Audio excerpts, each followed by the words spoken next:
Bienvenue dans le quatrième volet de cette masterclass. On va aborder deux sujets très différents de ce que j'ai pu dire auparavant. Le premier, c'est comment écrire mieux, tout bêtement. Et le deuxième, comment devenir écrivain. Et vous allez voir ce que je vais en dire, ça n'a rien à voir avec le fait d'être seulement quelqu'un qui écrit des livres. C'est complètement autre chose, à mes yeux. Et comment on peut cultiver l'écrivain en soi. Et on va commencer par cette question énorme de comment écrire mieux. D'abord, qu'est-ce que ça veut dire écrire mieux? Pour moi, écrire mieux, c'est s'approprier totalement sa phrase. C'est faire que sa sonorité, le choix des mots, exprime radicalement qui vous êtes. Et non pas votre voisin. De ne pas laisser votre milieu écrire à travers vous, les a priori de votre famille, de votre religion, de votre je ne sais quoi. Ne pas laisser quelqu'un d'autre écrire à votre place. Votre peur d'une réaction de votre femme. Ne laissez personne s'insinuer dans votre écriture. L'auteur qui trouve le mot juste identifie ce qu'elle est en vérité. C'est pour ça que c'est aussi important. Elle sort du brouillard épais de sa vie interne et quitte un monde de silhouettes. Et puis écrire mieux, c'est aussi convaincre, ce qui est parfois délicieux. Je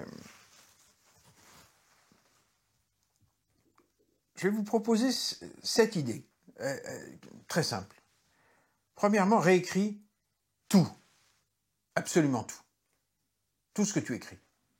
Avec une frénésie incomparable, notamment tout ce que tu griffonnes dans la vie courante. Ne publie plus tes pauvres posts, tes mails ou tes tweets tels quels. Laisse-les reposer et réécris chaque phrase pour la faire tienne en passant outre ta pudeur étroite, en décapant ta fausseté. Reprends ce que tu as écrit hier. Reprends tes tweets. Reprends tes SMS. Réécris tout en t'appropriant. C'est une hygiène fondamentale. Nous écrivons toujours, presque tout ce que nous écrivons dans la vie courante ne nous appartient pas. Réapproprie-toi ton point de vue. Réécris chaque phrase pour la faire tienne. Et puis,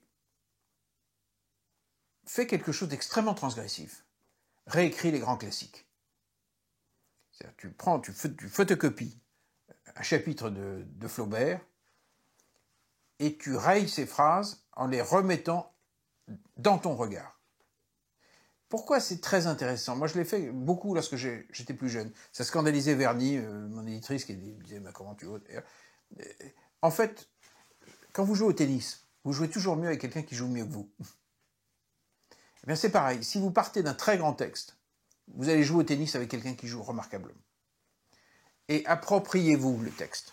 Vous prenez des pages de Chateaubriand et vous réécrivez, vous corrigez, vous retirez un adjectif, vous reconstruisez sa phrase de manière à ce que ça exprime votre point de vue sur la scène.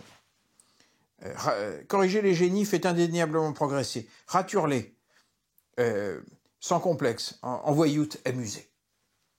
Tu ne découvriras le fonctionnement d'un chef-d'œuvre qu'en le triturant. On joue mieux au tennis, ce que je vous disais, avec un très grand joueur. Le respect excessif des classiques inhibe sottement. Affronte-les sans craindre le ridicule. Tout auteur doit s'exposer à ces ridicules avec entrain, les connaître, ne plus redouter aucune partie de soi. Les miens sont patents, je les accueille. Et réécris également les publicités débiles que tu reçois par mail. Les courriers administratifs dont on t'accable, les lettres atterrantes des rappels de PV, tout. Réécris tout, n'importe quoi, en affirmant ton point de vue. N'accepte plus les mots plats, inertes et sans émotion des autres. Ne laisse plus à la vie imbécile le dernier mot. Si tu fais ça de temps en temps, ce petit exercice va te t'écraser la tête. Et une phrase n'est pas bonne parce qu'elle est grammaticalement correcte, mais parce qu'elle est juste émotionnellement. Idée numéro 2. Lis des textes très différents, plusieurs livres à la fois. On commet tous l'erreur de lire des textes de même nature. On est tous des carnes, on revient au connu. Au lieu de rentrer dans une librairie, de sortir avec des bouquins qu'on n'aurait jamais dû lire. Alors c'est la fonction des librairies, c'est des endroits où on achète des trucs qu'on n'avait pas prévu du tout d'acheter. Alors que quand on commande sur un site internet, on va directement à ce qu'on veut. On ne se laisse pas... Et puis en plus, l'horreur, c'est les algorithmes qui te suggèrent quelque chose proche de ce que tu aimes déjà, au lieu de t'emmener vers autre chose. Élargis ton langage, déséduque-toi, perds tes pauvres réflexes verbaux, gobe les jurons merveilleux de la bande dessinée. Fais rentrer dans ta langue les courants d'air de la poésie, les aphorismes secs de Sioran, la subtilité des lettres de la marquise de Sévigné, en passant par les vers des poètes haïtiens. Déséduque-toi. C'est en pratiquant une lecture abondante et surtout diversifiée qu'on s'améliore. Idée numéro 3, sors tes petits ciseaux, fais des photocopies et remonte les classiques. De même que je te suggérais de les réécrire, tu prends un chapitre de Proust, tu regardes si c'est mieux si le paragraphe 3 démarre au début, démarre le chapitre. Si tu peux inverser l'ordre de certaines phrases, accoutume-toi à remonter les textes les meilleurs. Je me marrais en faisant ça. À l'époque, il n'y avait pas d'ordi comme ça. Lorsque j'ai commencé, je faisais des photocopies et je remontais des chapitres de Proust. Et j'allais voir Verny le soir quand elle était bourrée, et je lui lisais, et je lui disais pas quelle version était celle de Proust et celle que j'avais remontée. Et un coup sur deux, elle préférait ma version, et je jubilais.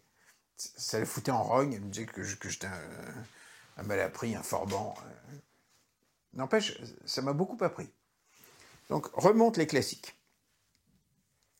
Un remontage de la Chartreuse de Parme fera de toi une stendhalienne émérite. On ne connaît intimement un auteur génial qu'après avoir tenté de le bousculer. Et le fait que tu te sens toute petite face à ces monstres ne doit pas t'intimider. Et si c'est le cas, remonte mes romans, les miens. Ne les respecte pas, je t'en donne le droit à vie, et après ma mort, n'écoute pas mes héritiers. Idée numéro 4, fréquente le littré. Le littré, j'ai déjà dit plus haut, c'est un dictionnaire à bouquiner, comme on lit un roman. C'est le plus exceptionnel roman de notre langue. Sans cet ami bienveillant, tu ignoras toutes les subtilités retorses du français. Haut, par exemple. Hautain, altier. Haut exprime l'idée simple de l'élévation morale. Ce n'est que par abus que ce mot arrive à y mêler quelque idée de blâme.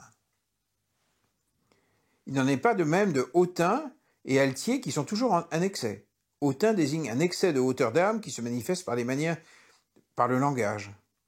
Autre clarification, la République n'est pas la démocratie. La République est la chose publique et n'implique la forme du gouvernement que par un sens particulier.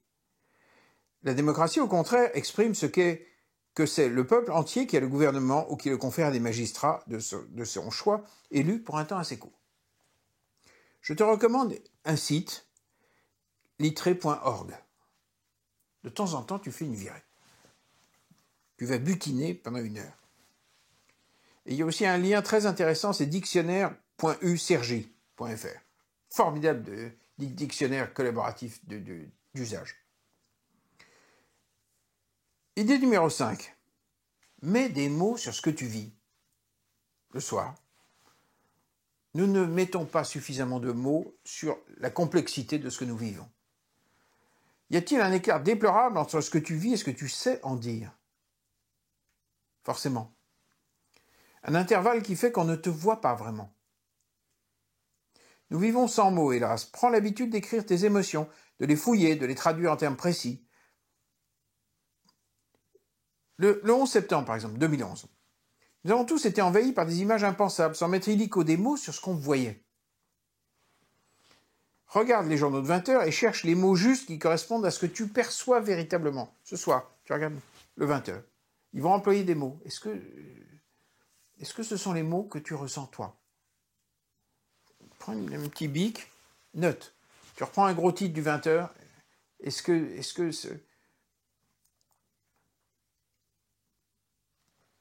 Cherche des mots justes qui correspondent à ce que tu perçois véritablement, les mots évités par les journalistes, à tes yeux.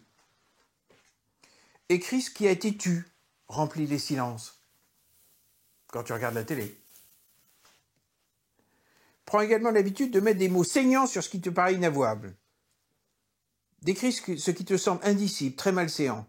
Ta dernière masturbation secrète. Très difficile d'écrire là-dessus. Très malséant. Ou ton dernier cramoisi lorsque tu as menti éhontément la dernière fois. Ta dernière mesquinerie, vraiment pitoyable. L'inavouable est un gisement de mots forts. Donc, fais cet exercice. L'auteur en toi doit se sentir à l'aise pour évoquer ce qui te met affreusement mal à l'aise. Idée numéro 6. Écris des carnets de vocabulaire thématiques. Reconstruis patiemment ton vocabulaire affectif.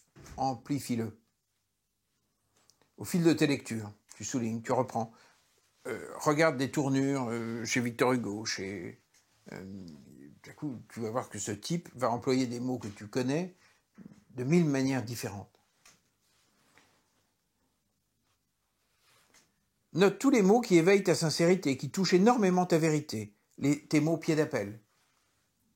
Retiens les mots qui ont la grâce de te choquer. Note-les.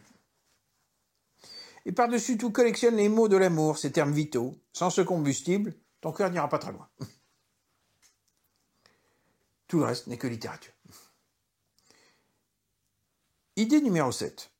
Donne une histoire à tes livres. Moi, j'adore faire ça.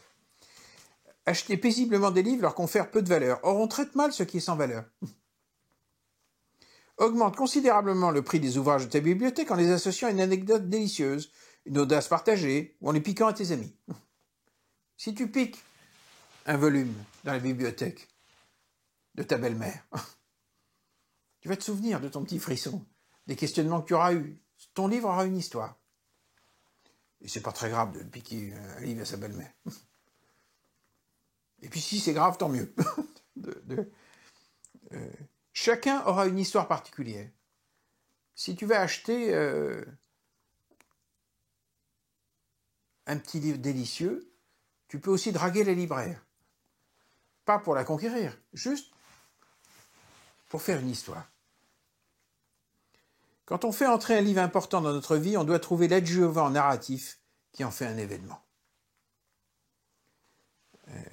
Un livre est la seule chose qu'il est moral de subtiliser à ceux qu'on aime, de dérober à ses parents, d'escamoter à son amant, car cela en augmente la valeur. Le plus excitant étant de se procurer des livres en couple, avec imagination. Je vous recommande l'exercice. Ça, c'est merveilleux, d'aller acheter à deux. Parce que tout à coup, c'est lié à un baiser, c'est lié à une confidence. Se procurer des textes délicieux peut être un érotisme, une mise en scène. Voilà, donc beaucoup jouer. Et le deuxième point, deviens écrivaine, deviens écrivain. Je pense, sincèrement, on peut écrire de nombreux livres et ne pas être écrivain. Écrire, ce n'est pas une activité ou un sport. C'est une façon d'être soi. C'est fondamentalement une façon d'être soi.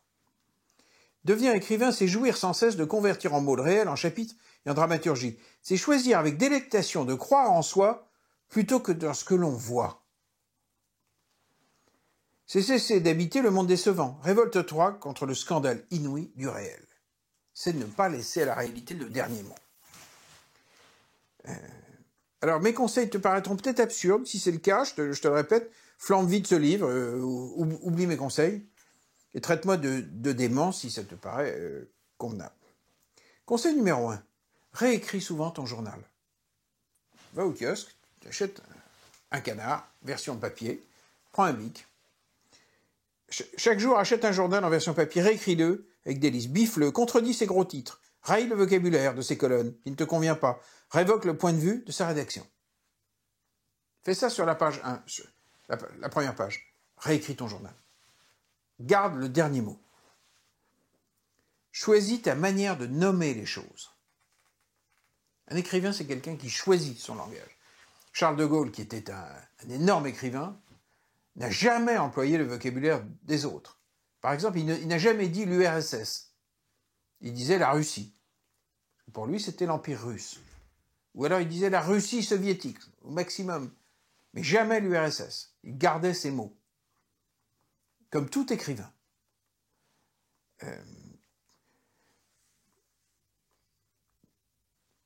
On ne devient écrivain que lorsqu'on choisit de renommer le monde, les sentiments d'une époque ou les battements de son cœur. Conseil numéro 2, fortifie ton muscle romanesque. Entraîne-toi à repérer la part de romanesque qui loge dans la vie réelle. Quel sujet incarne tel passant ? Quand tu prends un café, tu regardes les passants. Ils portent quel sujet ? Quelle histoire ces passants peuvent avoir ? Tel client usé du café que tu fréquentes pourrait-il faire un héros ? À quel roman de renom appartient-il ? Celui-là, il sort de chez Stendhal ? De chez Sagan ? Dans quelle histoire d'amour inavouable précipiteras-tu cette personne qui te fixe ? Invente-lui une enfance. Refuse une vision plate de l'existence. Laisse-la au nom de l'écrivain, aux lectrices de nouvelles, aux hommes politiques. 3. Conseil numéro 3, provoque des situations romanesques. Alors, est-ce qu'il est décent de dépenser la totalité de ton imagination pour des personnages de fiction ? Je crois que quand on écrit, il faut accepter d'introduire des situations romanesques dans sa vie. Et pour faire surgir du romanesque, pour t'habituer à tout oser par écrit, et à tout faire oser à tes personnages, tu ne peux pas mener une vie complètement étriquée. Il faut que forcément il y ait une dose de romanesque. Mon père m'a appris ça parce que je le voyais vivre de manière romanesque. Un soir, il m'a réveillé avec mon correspondant anglais à 10h du soir. Il nous a réveillés, l'anglais a mis sa veste de son collège et on s'est barré et il nous a emmenés au Paradis Latin, qui était un endroit complètement fou. À Paris, quand j'étais môme, il y avait un type qui présentait le spectacle, il y avait des avions en carton qui se battaient avec des mitrailleuses, d'un coup il y a eu de la fumée, et je vois apparaître une femme toute nue, domptée dans la cage, avec un fouet. Et papa m'a dit, c'est elle que j'aime. L'anglais m'a dit, on dira rien à Londres. Il nous présentait à sa façon la femme qu'il aimait. Il acceptait de vivre dans une part de romanesque.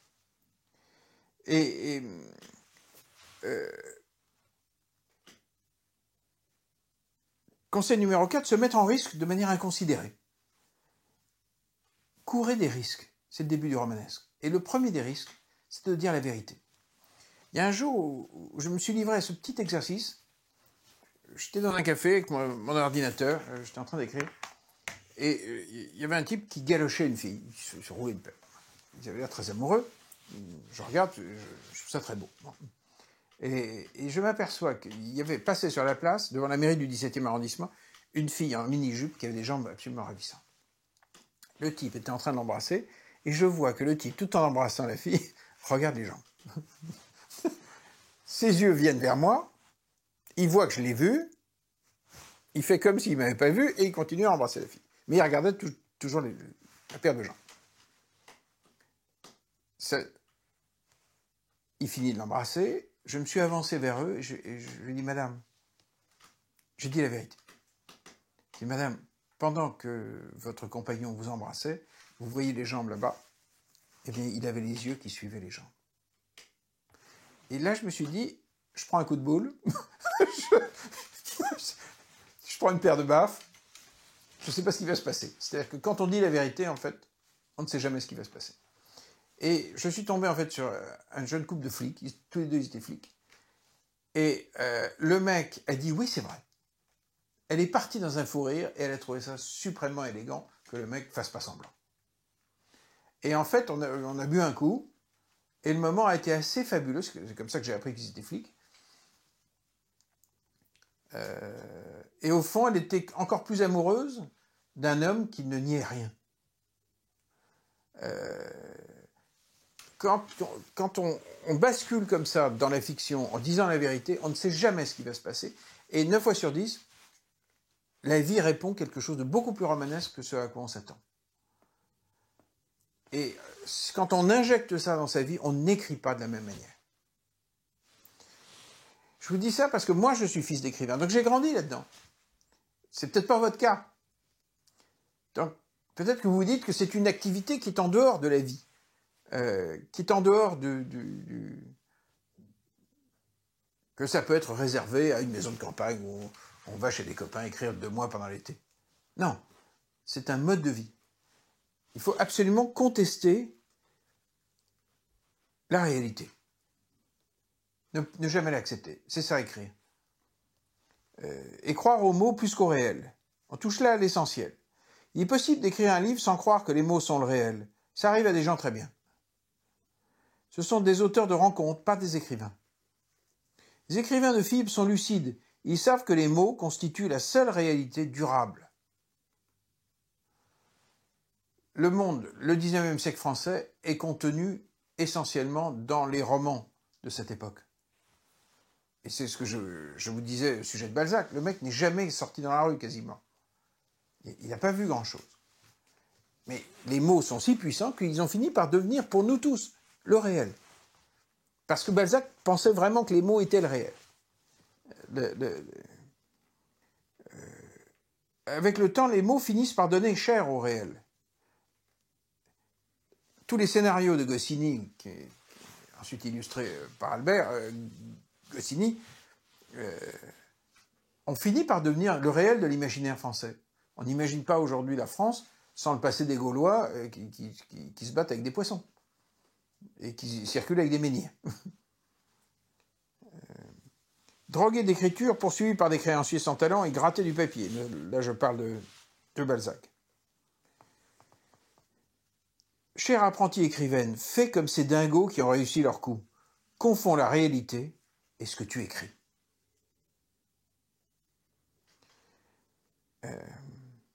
Tiens pour des plaisantins les sociologues gris. L'imagination reste la plus belle façon de découvrir le réel, peut-être la plus profonde. Fie-toi à ton imaginaire. Un jour que je déambulais sur le boulevard Saint-Germain à Paris et que je conversais au téléphone avec Jean-Paul Enthoven, mon deuxième éditeur capital pour moi, il voulut clore notre conversation au motif qu'il se trouvait sur une piste de ski au Chili et que sa fiancée parfaite l'attendait au bas des pistes. Je m'étonnais que le Chili fût sa destination de sport d'hiver, mais il raccrochait vite. Cheminant sur le boulevard, je l'aperçus alors surgissant à l'angle de la rue des Saints-Pères, sortant probablement de chez Grasset. Il me vit et sans se démonter fonça vers moi d'un pas élastique, serein, au moment où j'allais lui faire observer qu'il s'était payé ma tête. Dites-y, m'asséna avec assurance, mon cher Alexandre, si tu as plus foi en tes yeux qu'en ma parole, nous ne pourrons plus avoir de rapport de confiance. Je suis resté quoi? Dites-y, ne plaisantez pas, il croyait réellement aux mots que ces derniers sont des briques du réel et que les idées soutiennent le monde. Aujourd'hui, je sais que Didier avait raison. Crois aux mots que tu écris, ils dureront plus que toi. L'histoire que je viens de vous raconter est fausse. Je l'ai inventée. Je l'ai souvent répétée parce qu'elle racontait quelque chose de la vérité de Didier. Mais peu importe qu'elle soit fausse. À partir du moment où elle a été imprimée, elle devient de la légende. C'est pour ça qu'on doit à tout prix croire aux mots lorsqu'on écrit.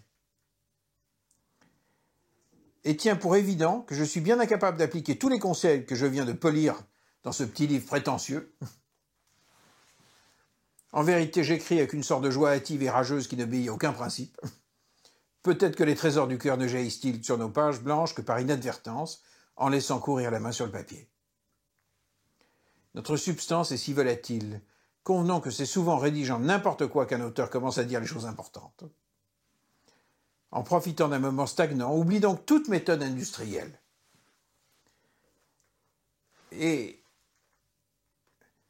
le paraffinage, le calibrage et l'empaquetage des citrons espagnols n'est sans doute pas le meilleur exemple à suivre pour qui croit en la littérature. Un écrivain en forme, c'est un acrobate qui ne rate jamais le trapèze. Sait-on pourquoi? Fais de l'écriture le luxe de ta vie. Donc, après m'avoir écouté, n'en tiens pas compte. Salut. Cultura, la culture avec un grand A.